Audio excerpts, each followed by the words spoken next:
قیامت سے پہلے دنیا میں ایک ایسی خوفناک اور وحشی قوم نمودار ہوگی جس سے لڑنے کی طاقت کسی کے پاس نہ ہوگی۔ اس قوم کی ہر عورت 1000 بچوں کو پیدا کرنے کی صلاحیت رکھتی ہوگی۔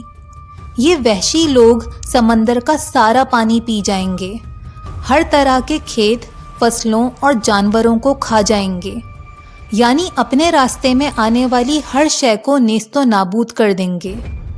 اس وحشی قوم کا نام یاجوج ماجوج ہے۔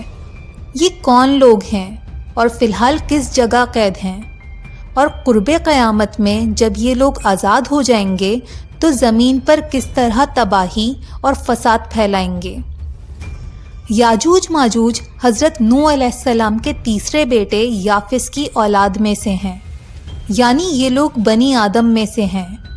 ان لوگوں کی تعداد انسانوں کے مقابلے میں 1000 گنا زیادہ ہے۔ یہ لوگ انتہائی طاقتور اور لمبے قد کاٹ کے مالک ہیں، جبکہ اس قوم کے کچھ لوگ پستہ قد بھی ہیں۔ یہ وحشی لوگ جہاں سے بھی گزرتے ہیں وہاں موجود ہر شے اور مخلوق کو کھا جاتے ہیں۔ کچھ روایات کے مطابق یہ لوگ شمالی مشرقی ایشیا کے رہائشی تھے اور اپنے ارد گرد کے علاقوں پر وحشیانہ حملے کیا کرتے تھے۔ کہا جاتا ہے کہ اگر ان لوگوں کو دنیا میں آزاد چھوڑ دیا جائے تو یہ پوری دنیا میں تباہی اور فساد پھیلا دیں گے۔ یاجوج ماجوج کے اس فتنے کا ذکر قرآن پاک کی سورہ کہف اور سورہ انبیاء میں موجود ہے۔ سورہ کہف میں حضرت ذوالقرنین کے 3 سفروں کا ذکر کیا گیا ہے۔ ذوالقرنین اللہ تعالیٰ کے ایک نیک بندے اور بادشاہ تھے، جنہیں دنیا کے ایک بہت بڑے حصے پر حکومت عطا کی گئی تھی۔ جب حضرت ذوالقرنین نے اپنا تیسرا سفر شمال کی جانب شروع کیا تو آپ ایک ایسے مقام پر پہنچے جسے سدین کہا جاتا ہے، یعنی 2 پہاڑوں کے درمیان کی جگہ۔ ان پہاڑوں کے دوسری جانب یاجوج ماجوج رہتے تھے۔ اس جگہ کے رہائشی لوگ یاجوج ماجوج کے مظالم اور فساد سے انتہائی پریشان تھے، لہٰذا انہوں نے حضرت ذوالقرنین سے یاجوج ماجوج کے مظالم کے بارے میں شکایت کی اور ان سے درخواست کی کہ ہمیں اس فتنے سے بچائیں، بدلے میں ہم آپ کو کچھ مال و رقم ادا کرنے کے لیے تیار ہیں۔ اس کے جواب میں حضرت ذوالقرنین نے فرمایا کہ مجھے تمہارے مال و دولت کی ضرورت نہیں، کیونکہ اللہ نے مجھے بہت نوازا ہے۔ تم لوگ بس اس کام میں میری مدد کرو تاکہ میں ان دونوں پہاڑوں کے درمیان ایک مضبوط دیوار تعمیر کر سکوں۔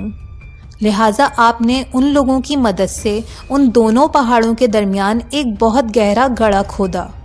اس کی بنیادیں اتنی گہری تھیں کہ زمین سے پانی نکل آیا۔ پھر آپ نے اس میں پگھلے ہوئے تانبے کے پتھر جمائے اور لوہے کے تختے اوپر نیچے لگا کر ان کے درمیان لکڑی اور کوئلہ بھروا دیا، اور پھر اس میں آگ لگوا دی۔ اس دیوار کو پہاڑوں کی اونچائی تک تعمیر کیا گیا۔ موجودہ دور میں ہم جسے کنکریٹ کی دیوار کہتے ہیں، یہ اس سے بھی زیادہ مضبوط دیوار ہے۔ اس طرح یاجوج ماجوج اس مضبوط دیوار کے دوسری طرف ہمیشہ کے لیے قید ہو گئے۔ حدیث شریف کے مفہوم کے مطابق یاجوج ماجوج روزانہ اس دیوار کو توڑنے کی کوشش کرتے ہیں، لیکن جب دن بھر محنت کرنے کے بعد اس دیوار کو توڑنے کے قریب پہنچ جاتے ہیں تو ان میں سے ایک کہتا ہے کہ باقی دیوار کل توڑیں گے، لیکن اللہ کی شان کہ دوسرے دن یہ دیوار نہ صرف اپنی اصل حالت میں پہلے کی طرح مکمل ہو جاتی ہے بلکہ پہلے سے زیادہ مضبوط بھی ہو جاتی ہے۔ اس طرح یاجوج ماجوج روزانہ اس دیوار کو توڑنے کی کوشش کرتے ہیں، لیکن دوسرے دن یہ دیوار بالکل پہلے کی طرح اپنی اصلی حالت میں موجود ہوتی ہے۔ یہ سلسلہ اس وقت سے لے کر آج تک اسی طرح چلتا جا رہا ہے، لیکن ایک دن ایسا آئے گا جب اللہ تعالیٰ کی رضا ہوگی کہ یہ لوگ قیامت سے پہلے اس قید سے باہر آ جائیں، تو انہی میں سے کوئی شخص کہے گا انشاءاللہ کل اس دیوار کو توڑیں گے۔ لہٰذا جب یہ لوگ دوسرے دن اس دیوار کو توڑنے آئیں گے تو انشاءاللہ کی برکت سے اس دیوار کو مکمل طور پر توڑنے میں کامیاب ہو جائیں گے۔ یہ قرب قیامت کا وقت ہوگا اور حضرت عیسیٰ علیہ السلام دجال کو قتل کر چکے ہوں گے۔ قتل دجال کے بعد اللہ تعالیٰ حضرت عیسیٰ علیہ السلام کو حکم دیں گے کہ تمام مسلمانوں کو کوہ طور پر لے جائیں، کیونکہ اب زمین پر ایسے لوگ ظاہر ہونے والے ہیں جن سے لڑنے کی طاقت کسی کے پاس نہیں۔ دیوار توڑنے کے بعد یاجوج ماجوج پوری دنیا میں پھیل جائیں گے اور زمین میں ہر طرف فتنہ اور فساد برپا کر دیں گے۔ زمین پر موجود چشموں اور تالابوں کا پانی پی جائیں گے، راستے میں آنے والے تمام جانوروں اور درختوں کو کھا لیں گے۔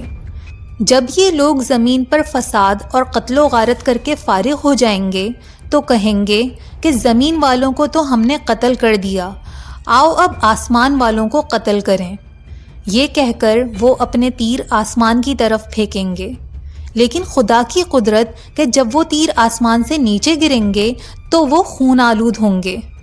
دوسری طرف حضرت عیسیٰ علیہ السلام تمام مسلمانوں کے ہمراہ پہاڑ پر موجود ہوں گے اور آپ اللہ تعالیٰ سے یاجوج ماجوج کی ہلاکت کی دعا فرمائیں گے۔ لہٰذا اللہ تعالیٰ یاجوج ماجوج کی گردنوں میں ایک ایسا کیڑا پیدا فرمائے گا جس کی وجہ سے وہ سب ہلاک ہو جائیں گے۔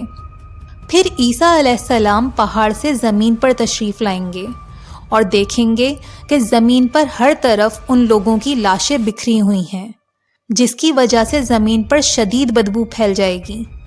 اس وقت عیسیٰ علیہ السلام اللہ سے دوبارہ دعا فرمائیں گے، لہٰذا اللہ تعالیٰ زمین پر کچھ ایسے پرندے بھیجیں گے جن کی گردنیں اونٹ جیسی ہوں گی۔ وہ یاجوج ماجوج کی لاشوں کو اٹھا کر لے جائیں گے۔ پھر حکم الہی سے زمین پر اتنی زیادہ بارش ہوگی کہ زمین نہ صرف پاک و صاف ہو جائے گی بلکہ پہلے سے زیادہ زرخیز ہو جائے گی۔ ہر طرف امن و سکون اور خوشحالی ہوگی، اور اس طرح یاجوج ماجوج کا فتنہ دنیا سے ہمیشہ کے لیے ختم ہو جائے گا۔